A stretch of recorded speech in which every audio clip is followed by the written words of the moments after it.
ஜெய் ஸ்ரீராம். காலை வணக்கம். இன்று ஒரு புனிதமான நாள் என்று சொல்லலாம்.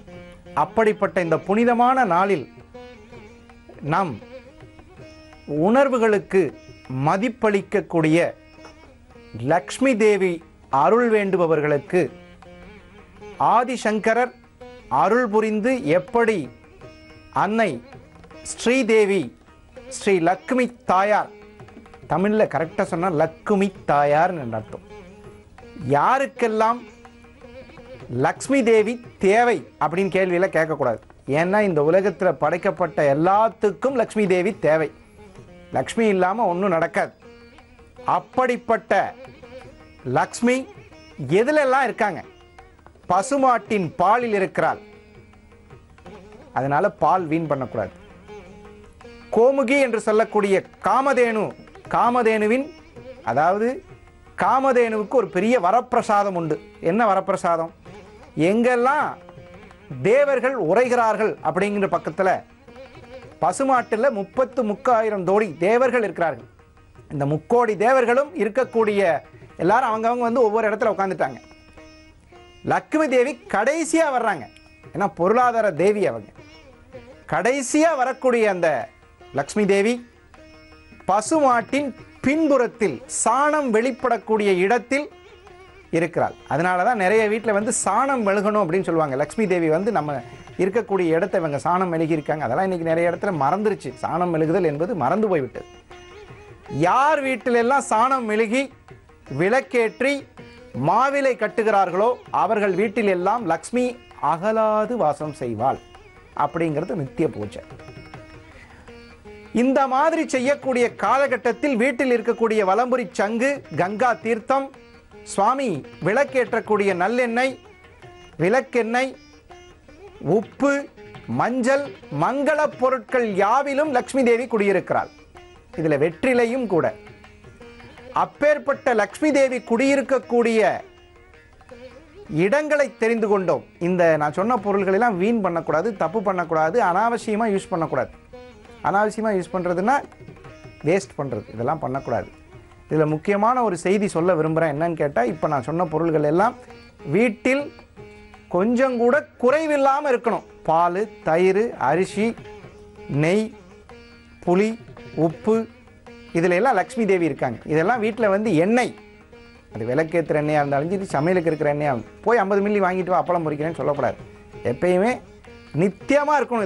இதெல்லாம் இருக்கிற வீட்டில் லக்ஷ்மி தேவி கண்டிப்பாக இருப்பாள், குறையக்கூடாது. இதில் ஒரு முக்கியமான விசேஷம், வெள்ளிக்கிழமை காலையில் 6 மணி டு 7 மணியில் யார் வீட்டிலலாம் உப்பு, பால், இந்த நான் சொன்ன மங்கள பொருள்கள் வாங்குறீங்களோ அவங்களுக்கெல்லாம் லக்ஷ்மி தேவியோட அருள் கிடைக்கும்.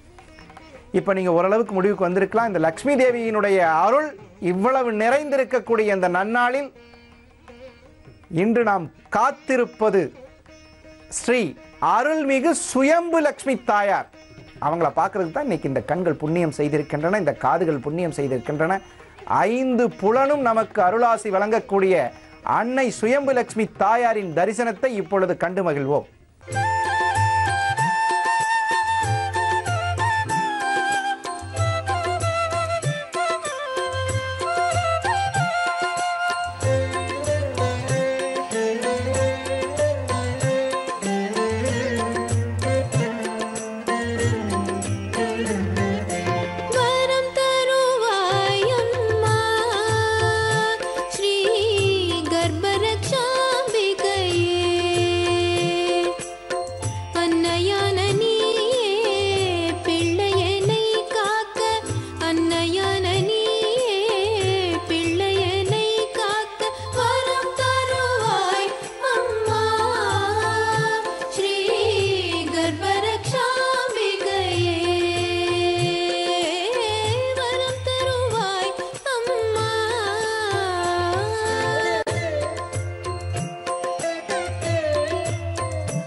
செக்ரட்டரியேட் காலனி என்று அழைக்கப்படக்கூடிய சென்னை மாநகரத்தில் ரெட்டேரி போகும் வழியில் இந்த ஸ்தலம் அமைந்துள்ளது. அதாவது கொளத்தூர் போகும்போது விநாயகபுரம் அப்படிங்கிற இடத்துல ஸ்ரீ லக்ஷ்மி தேவி தாயாரோட கோயில் இருக்கு. இந்த ஸ்தலத்தில் ஒரு விசேஷம் என்னன்னு கேட்டிங்கன்னா, நவக்கிரகங்கள் தனது துணைவியாரோடு இருக்காங்க. இது ஒரு ரொம்ப அருமையான விசேஷம். இந்த லக்ஷ்மி தேவியாரை வணங்கும் பொழுது கண்டிப்பாக எந்த சுவாமியை வணங்கினாலும் கண்டிப்பாக வெத்தலைப்பாக்கு வச்சு வணங்குறது நம்மளுடைய ஐதீகம். வெத்தலைப்பாக்கு ஏன் வைக்கணும்? அது ஒரு முக்கியமான விஷயம். வெற்றிலை சிவனாகவும் பாக்கு சக்தியாகவும் பாவிக்கப்படுகிறது.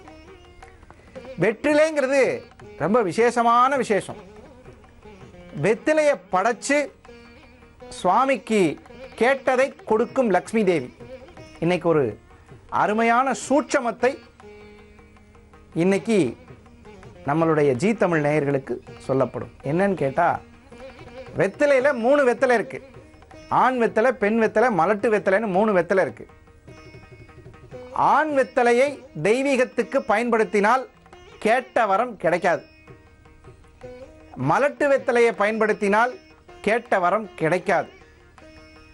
பெண் வெத்தலையை பயன்படுத்தினீங்கன்னா கண்டிப்பா லக்ஷ்மி தேவியினுடைய அருள் பூரணமாக கிடைக்கும்.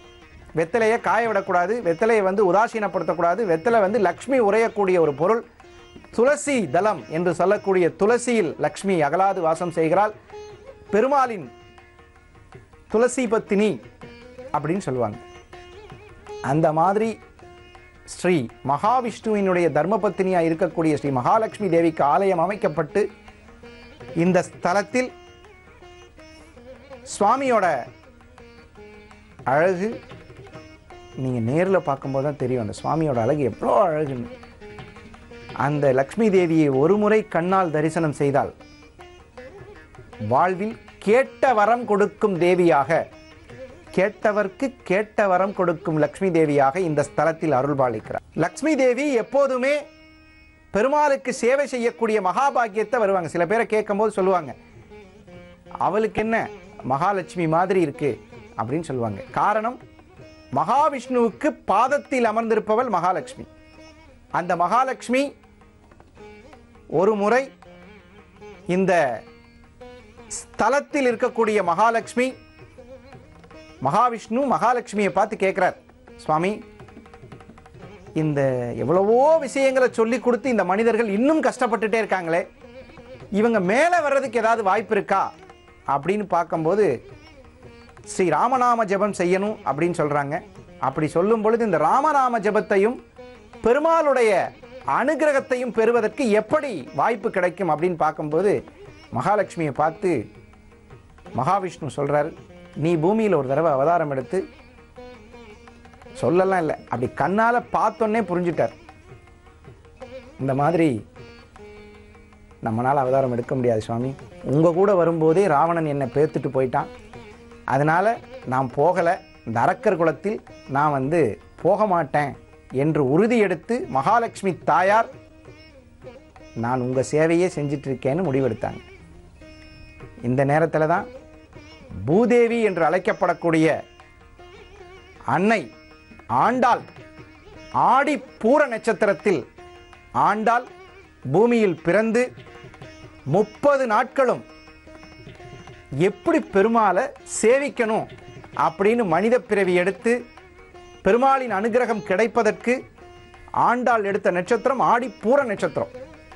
பூர நட்சத்திரத்தில் ஆடிப்பூரத்தன்னைக்கு ஆண்டாளை வணங்கினா பெருமாளுடைய அனுகிரகம் கிடைக்கும். அந்த மாதிரி இன்னைக்கு நம்ம பார்த்துட்டு இருக்கிற கோவில் ஸ்ரீ அருள்மிகு மகாலட்சுமி தாயார். அப்போ பூமியில் இருக்கக்கூடிய கஷ்டம் தீரணும் அப்படின்னு நினைக்கிறவங்க பெருமாளோட அனுகிரகமும் வேணும், ஆண்டாளோட அனுகிரகமும் வேணும், மகாலட்சுமி தாயாரினுடைய அனுகிரகமும் வேண்டும் நினைக்கிறவங்க இந்த பூமியில் எங்கெல்லாம் மகாலட்சுமி வாசம் செய்யக்கூடிய பொருள்களாக இருக்கக்கூடிய பால், தயிர், இதில் எல்லாம் சேதம் பண்ணாமல் இருந்தாலே லக்ஷ்மியோட வாசம் கிடைக்கும். அது மட்டும் இல்லாமல் மகாலட்சுமிக்கு பெண் வெற்றிலை கொண்டு பூஜை செய்தால் கண்டிப்பாக நினைத்த காரியம் கைகூடும். திருமண தடையா, பெண் வெத்தலை வச்சு சாமி கும்பிடுங்க. புதிய வீடு வாங்கணுமா, பெண் வெத்தலை வச்சு சாமி கும்பிடுங்க. அப்படியெல்லாம் வச்சு சாமி கும்பிடும் பொழுது லக்ஷ்மிக்குரிய நாளாக பூரம், பூராடம், பரணி இந்த நட்சத்திரங்களில் சென்று லக்ஷ்மி தாயாரை, ஏன்னா சுக்கிரனுடைய நட்சத்திரம், யாருக்கெல்லாம் சுக்கிரதிசை நடக்குதோ அவங்கெல்லாம் மகாலட்சுமியை வணங்கணும். அங்கம் ஹரை புலக பூஷணமாச்சிரேந்தி அப்படிங்கிற மாதிரி அந்த கனகதாரா சோத்திரம் சொல்லணும். அதெல்லாம் சொல்லும் பொழுது கண்டிப்பாக மகாலட்சுமியின் அருளுக்கு பாத்திரமாகக்கூடிய மகாபாக்கியம் கிடைக்கும். சிம்ம ராசியில் இருக்கக்கூடிய பூர நட்சத்திரம், தனுர் ராசியில் இருக்கக்கூடிய பூராட நட்சத்திரம், மேச ராசியில் இருக்கக்கூடிய பரணி நட்சத்திரம், இதெல்லாம் மகாலட்சுமிக்குரிய நட்சத்திரம். இந்த நட்சத்திரக்காரர்கள் இந்த நட்சத்திரத்திலோ அல்லது அனுஜென்மம் திரிஜென்ம நட்சத்திரத்திலோ மகாலட்சுமி தாயாரை வணங்கினால் கண்டிப்பா லக்ஷ்மி கடாட்சம் கிடைக்கும்.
இந்த கோவிலுக்கு செல்லும் வழி, இந்த கோவிலுக்கு செல்லக்கூடிய பாதை குளத்தூர் பக்கத்தில் விநாயகபுரம் என்று சொல்லக்கூடிய இடத்தில் செக்ரட்டரியேட் காலனி அப்படின்னு சொல்லக்கூடிய இடத்துல இங்கே லக்ஷ்மி தாயார் சுயம்புவாக அருள் பாலிக்கிறார். அதுதான் இதில் விசேஷம்.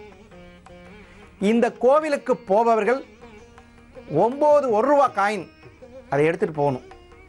எடுத்துகிட்டு போய் ஒரு மஞ்சள் துணியில் முடிஞ்சு அந்த லக்ஷ்மி தாயாரின் பாதத்தில் வச்சு சாமி கும்பிட்டு எடுத்துகிட்டு வந்தால் கண்டிப்பாக லக்ஷ்மி கடாட்சம் கிடைக்கும். எவ்வளோ பெரிய செய்தி பாருங்க. லக்ஷ்மி கடாட்சத்துக்காக தான் போராடுறோம். பொதுவாக 100 கோயில் போனோம்னா 98 கோயில் எதுக்காக போகிறோம்? சாமி நான் நல்லா இருக்கணும், லக்ஷ்மி கடாட்சமாக இருக்கணும், மகாலட்சுமியின் அருள் பூரணமாக கிடைக்கணும், எனக்கு இந்த மகாலட்சுமியின் அருளை பூரணமாக கிடைக்கணும் அப்படிங்கிற விஷயத்தை பேசும் பொழுது வாமன அவதாரத்தில் சுவாமியோட நெஞ்சில மகாலட்சுமி இருந்துட்டு இருக்கா. இந்த மகாலட்சுமியை துணியால மூடிட்டு யாசகம் கேட்கிறார். இந்த மாதிரி 3 அடி மண் வேணும் அப்படின்னு கேட்கிறார் மகாபலி. அந்த 3 அடி மண் கேட்கக்கூடிய யாசகத்தப்ப மகாலட்சுமியை அந்த அந்தனர் வேஷத்தில் மூடிட்டார். ஏன்னா மகாலட்சுமி பார்த்தா அந்த கடாட்சத்தில் அவனுக்கு உண்மை தெரிஞ்சிடும். வந்திருக்கிறது வாமன அவதாரம் என்று எடுத்து வந்திருக்கக்கூடிய வாமன அவதாரத்தில் பகவான் ஸ்ரீ கிருஷ்ணர் வந்திருக்கார் அப்படிங்கிறது தெரிஞ்சிருந்ததுனால அதை மூடிக்கிறார். அந்த மாதிரி மகாலட்சுமியோட கண்களுடைய பார்வை பட்டால் உறுதியாக வாழ்வில் லக்ஷ்மி கடாட்சம் கிட்டும். இந்த 9 1 ரூபி காயின் எடுத்துன்னு போய் அந்த கோவிலில் கொடுத்து மகாலட்சுமியோட பாதத்தில் வச்சு வேண்டி வீட்டில் சேமித்து வச்சா கண்டிப்பாக லக்ஷ்மி கடாட்சம் கிடைக்கும். இந்த நன்னாளில் ஸ்ரீ மகாலட்சுமியின் அருளுக்கு பாத்திரமாகக்கூடிய அற்புதமான செய்திகளை தெரிந்து கொண்டோம். நிறைய தகவல் இன்னைக்கு. என்ன காரணம்னு கேட்டால் லக்ஷ்மி அப்படிங்கிற தேவதை நம்மளிடம் அகலாது வாசம் செய்ய வேண்டும். அதிலையும் மகாலட்சுமி, தனலட்சுமி, தானியலட்சுமி, விஜயலட்சுமி, வீரலட்சுமி, இந்த அத்தனை 8 லட்சுமிகளும் நமக்குள் இருக்கக்கூடிய அஷ்டமா சக்திகளாக நமக்கு பிரவாகிக்கும் பொழுது லக்ஷ்மி கடாட்சம் கிட்டும். அப்படிப்பட்ட லக்ஷ்மி தேவியின் அருளை பெறுவதற்கு இந்த நன்னாள் பொன்னாளாக மாறி உங்கள் அனைவருக்கும் லக்ஷ்மி கடாட்சம் கிடைப்பதற்கு எல்லாம் வல்ல ஸ்ரீமன் லக்ஷ்மி நாராயணனை வணங்கி மீண்டும் நாளை காலை அற்புதங்கள் தரும் ஆலயம் பகுதியில் சந்திக்கும் வரை உங்களிடமிருந்து விடைபெறுவது உங்கள் ஜாமக்கோல் பிரசன்ன ஜோதிடர் டாக்டர் நல்ல நேரம் நாகராஜ். நன்றி, வணக்கம். ஸ்ரீ கிருஷ்ணார்ப்பணம்.